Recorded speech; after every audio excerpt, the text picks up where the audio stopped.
The internet is on fire, and social media is in chaos. A storm of support, outrage, and side eyes is flooding every platform after Sarah Jakes Roberts and her husband, Tour Roberts, were officially installed as the senior pastors of the Potter's House. But was this a bold, powerful legacy move by Bishop T.D. Jakes, or is it a controversial handoff that's splitting the church community wide open? What really went down behind the scenes? What secrets are they hiding? The Potter's House, one of the most iconic and influential churches in America, has just made a move that's shaking the very foundation of the faith community. What seemed like a simple transition, Bishop T.D. Jakes passing the leadership torch to his daughter, Sarah Jakes Roberts, and her husband, Tour Roberts, has turned into a firestorm of opinions and emotions. Behind the applause, the ceremonial speeches, and the polished stage, there's a deeper story, one of division, tension, and explosive reactions. For some, this moment marks the continuation of a powerful spiritual legacy. But for others,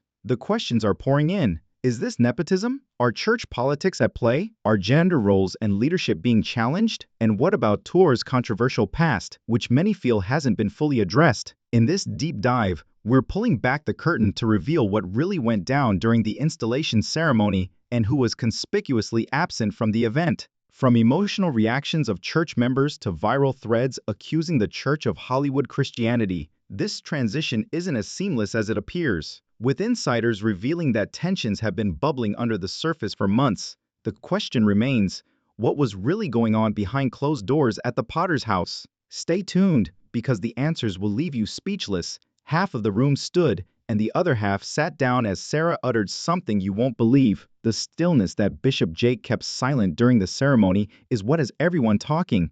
So just wait until you hear it. Keep checking back, because there's more to this story than meets the eye. And believe me, what follows might alter your perception of the Jakes family brand as a whole. At first glance, it appeared to be a triumphant occasion, a lavish installation service at the Potter's House in Dallas that featured gospel performances, stunning lighting, and well-known visitors from all across the nation. The major event was the official installation of Sarah Jakes Roberts and T. Roberts as the new senior pastors of the Potter's House Church.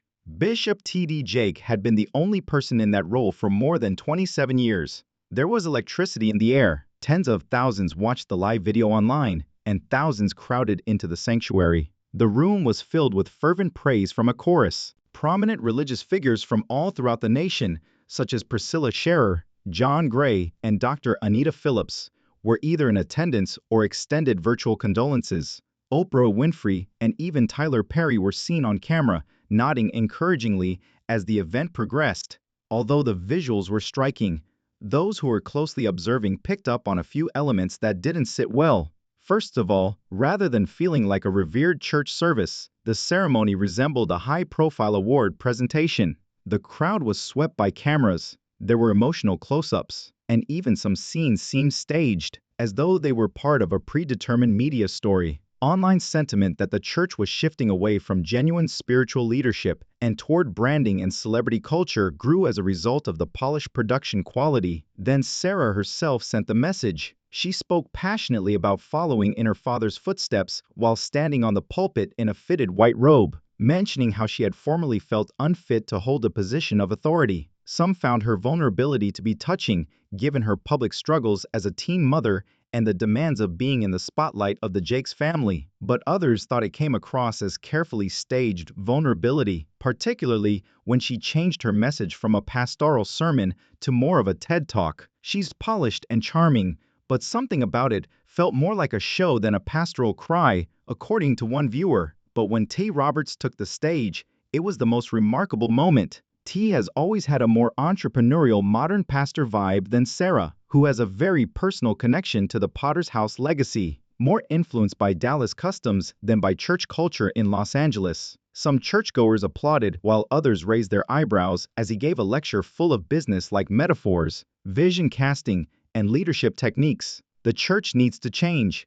To use strong language when she stated, "We can't reach this generation with yesterday's tools." However, there were queries on the internet. Was the Potter's House transformed into a corporate spiritual company through this evolution or rebranding? Then the most surprising part arrived. In reality, Bishop T.D. Jakes never said, "I'm retiring." He mentioned seasonal shifts, transitions, and repositioning, but he refrained from providing a clear conclusion regarding his involvement. Many questioned whether Bishop Jake was actually resigning or if this was merely a symbolic action to preserve the family's history while he continued to exercise quiet authority. A number of senior staff members and longtime church leaders were not recognized publicly or seen on stage, which fueled rumors, despite the fact that they were instrumental in creating the Potter's House as it exists now.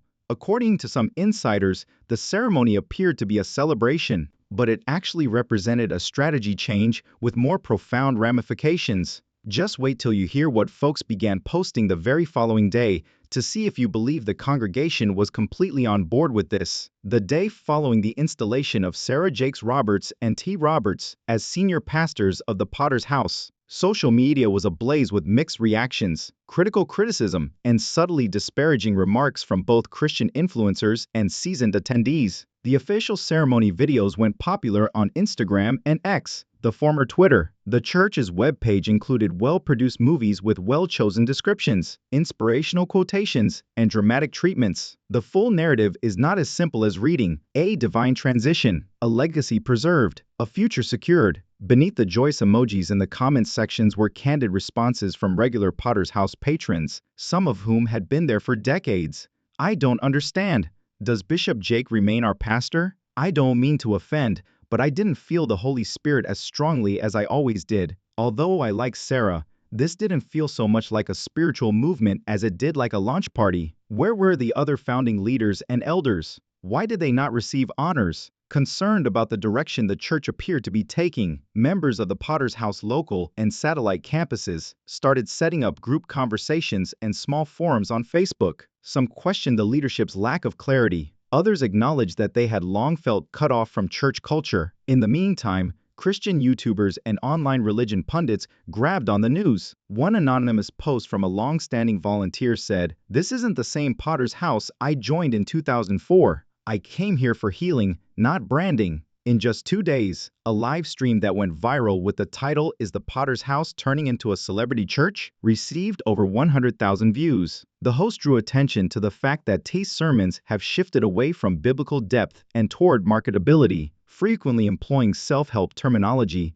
that sounds more like a corporate leadership course than the Bible. A portion of the Christian audience that has become more skeptical of influencer faith and the blending of ministry with branding, goods, and social standing found resonance in this criticism. One YouTuber commented, "This new leadership team speaks to the culture. Are they still talking to the broken, though?" On the other hand, a large number of people supported the reform, particularly among younger churchgoers. They commended T's contemporary perspective, Sarah's genuineness, and the couple's ability to make faith relevant. Some praised Bishop Jake for giving his daughter the confidence to lead in a society that still heavily opposes female pastors, calling it a brave and essential step. "This is the appearance of kingdom legacy. We've watched Sarah grow up," one fan wrote on Twitter. The gap was still evident despite her imperfections, suffering, and glow up. People weren't merely responding to a change in leadership. They were reacting to a change in who they were. The Potter's House had long been recognized for its unvarnished, spiritual, transformative atmosphere, particularly during Bishop Jake's potent, prophetic sermons. However, some were now concerned that the church was sacrificing authenticity for beauty. It was stated clearly by one follower, "I came to be saved. Right now, it feels like I'm entering a Christian Netflix." Insiders also whispered about a silent wave of exits behind closed doors, members who just stopped participating without posting anything dramatic or complaining. And sources claim that it wasn't simply the leadership that caused some of them to depart. It had to do with T. Roberts' history, issue that many believe has never been properly addressed and is igniting new debate. In contrast, Sarah Jakes Roberts has established a strong reputation for redemption after overcoming her own trauma, a public teen pregnancy, and becoming a well-liked speaker and best-selling author. The narrative of T. Roberts is far more contentious and intricate. As a power couple advancing into purpose, many rejoiced when word leaked out that T and Sarah would be installed as co-senior pastors of the Potter's House. However, it didn't take long for online detectives and seasoned detractors to delve into T's past, particularly in relation to his first marriage, the low-key divorce, and some leadership decisions that have raised questions ever since. Let's dissect it. 1. A silent departure with unanswered questions. The first marriage. T. Roberts was previously married to another lady, with whom he has several children, before he married Sarah. However, what people found strange and still find strange is how little information regarding the reasons for the marriage's dissolution was ever made public. No notice of a mutual separation, no public statement, and most definitely, no accountability procedure were made available to the church at the time. Many people who were already in ministry leadership found that lack of transparency to be upsetting. "We were attending service one Sunday and his wife was sitting in the front row," wrote a former member of T's one church in Los Angeles. T has never fully addressed the timeline, and while he is not required to share every personal detail, critics contend that as a spiritual leader, transparency is not just optional, but expected. 2. One church, law, growth, drama, and the celebrity faith problem. 2 months later, he is publicly dating Sarah. People were perplexed, but no one was permitted to ask questions. Once hailed as a rising force in modern ministry, Trey Roberts Church in Los Angeles was known for drawing millennial believers, influencers, and celebrities. However, as the church's popularity grew, it was accused of brand-focused ministry, with former staffers and members claiming that the church started to put more emphasis on building T and Sarah's personal platforms than on making a difference in the community. Some members quietly left, while others posted anonymously online with statements such as, "It became less about God and more about growth metrics, likes, and branding partnerships." Sermons were sometimes characterized as self-help driven or superficial, heavily relying on motivational language and viral soundbites rather than biblical depth. Tensions were only exacerbated when the church merged with the Potter's House to rebrand as the Potter's House Law. 3. The question that is consuming social media comment sections is whether T was genuinely qualified to lead the Potter's House, or if it was a family arrangement. Although Sarah Jakes Roberts has repeatedly shown herself to be a capable public speaker and minister, many contend that T's appointment as co-senior pastor felt like an undeserved promotion. Cited a lack of theological training, previous marital disputes, and the idea that he developed his platform more as a brand than a shepherd. One widely shared tweet succinctly summed it up. T. Roberts was elevated to one of the most powerful pulpits in the country, not because of his record, but because of his spouse. And here's where it gets even more delicate. Rumors circulated that some longtime Potter's House staffers were worried about T's appointment, not because they didn't like him, but because they thought the church would start to lose its spiritual identity. That statement was repeated on YouTube panels, church blogs, and even some pastor rounds that subtly questioned the spiritual discernment behind the decision. A well-known pastor who previously served under Bishop Jake apparently refused to attend the installation ceremony because, quote, "It didn't feel like the Holy Spirit led the decision." This is the startling part, though, that they don't want you to know. Although not verified by name, that comment has been extensively shared in private ministry circles and is still fueling the current discussion. It felt like a PR move. Let's face it, when we talk about the Potter's House, we're not just talking about a church. We're talking about a multi-million-dollar faith enterprise that was founded on the strength, influence, and legacy of one man, Bishop T.D. Jake. From the pulpit to media, publishing, film production, real estate, conferences, and international philanthropy, T.D. Jakes has become one of the most well-known Christian leaders in the world over the past 30 years. He turned ministry into a movement, and that movement into an empire. From Woman, Thou Art Loose to partnerships with Oprah Winfrey's own network. As a result, many insiders and skeptics saw his announcement that his daughter and son-in-law would be taking over the pastoral reins as brand succession rather than just a spiritual decision. One is the Jakes legacy, keeping it in the family. There's a growing belief that what we're seeing is a planned dynasty handover rather than a church transition. Like wealthy corporations or influential political families, it seems the Jakes family is carefully positioning Sarah and Tu as the brand's next faces. Think about it. T has a larger social media following than most senior pastors, frequently gives branded speaking engagements in both spiritual and secular settings, and Sarah already runs Woman Evolve, a highly profitable women's empowerment ministry with conferences, podcasts, books, and merchandise. This isn't just for Potter's House, though. 2.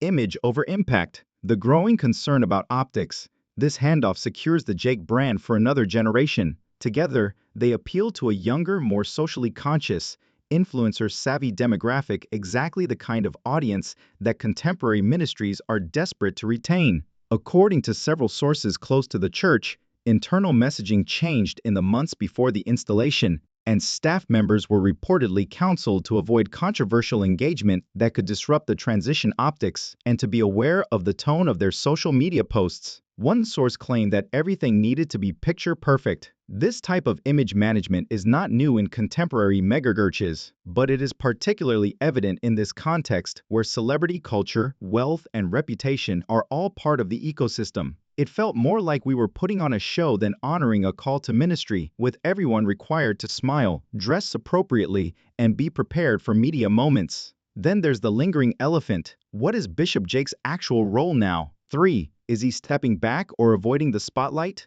Bishop Jake is still involved in a number of significant endeavors, including leading the TD Jake Real Estate and Development Company, which is currently working on major urban projects in Dallas and Atlanta. Some have speculated that Sarah and Tu are co-pastoring in name only, while Bishop Jake maintains behind-the-scenes control over important church decisions, messaging, and money flow. He still publishes books, gives big speeches, and, most importantly, still has the spiritual and administrative rights to several of the Potter's House Network churches, including Potter's House North and Denver. According to a former ministry staffer, we might be seeing a ceremonial change rather than a real one. If that's the case, it begs the question, is the church really changing, or is it just rebranding the same hierarchy in a more enticing package? Because, let's face it, the distinction between legacy and control becomes very hazy when a faith-based institution becomes a family business. The twist is that not all of the Jake family is on the same page. According to one anonymous source, there may be internal conflict amongst other family members regarding how the legacy is being managed and whether T's influence is weakening the spiritual foundation of what Bishop Jake initially established.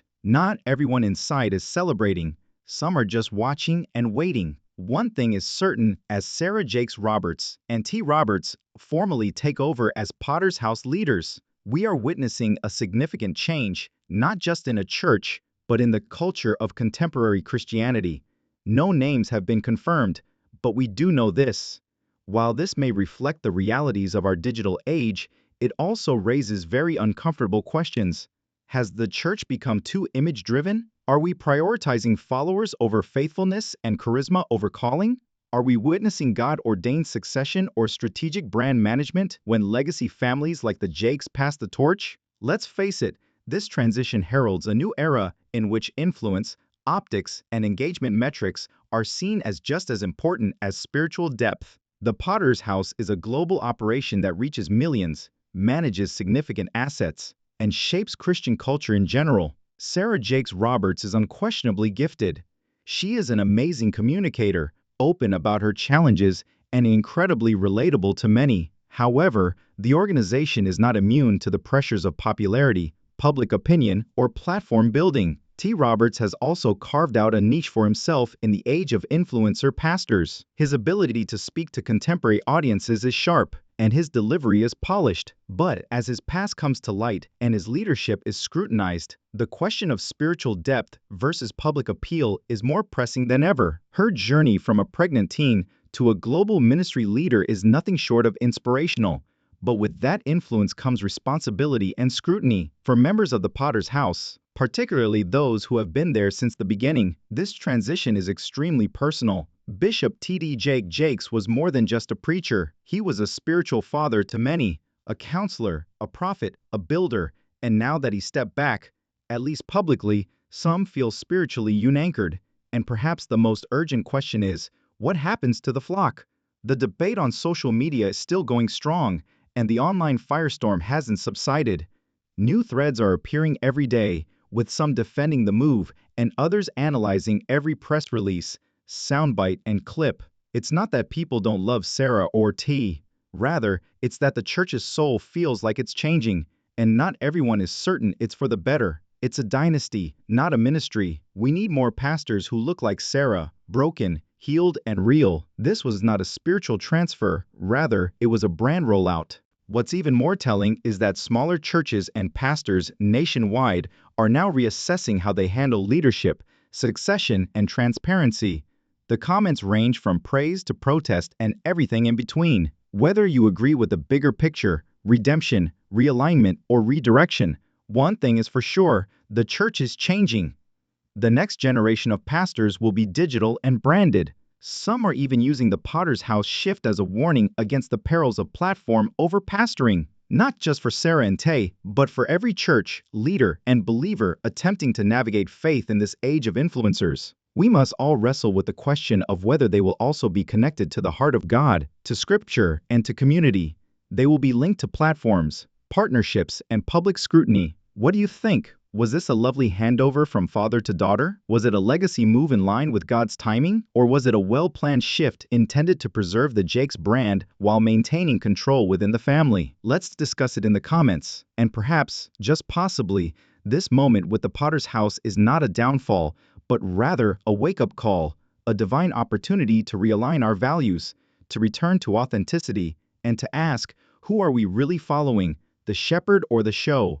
Make you think, hit the like button, leave a comment below, subscribe for more in-depth analyses of the most significant stories influencing gospel, celebrity, faith, and culture, and share this video because these discussions are more important than ever. The church is at a crossroads, and it is up to us where we go from here, regardless of whether you are applauding, perplexed, or worried.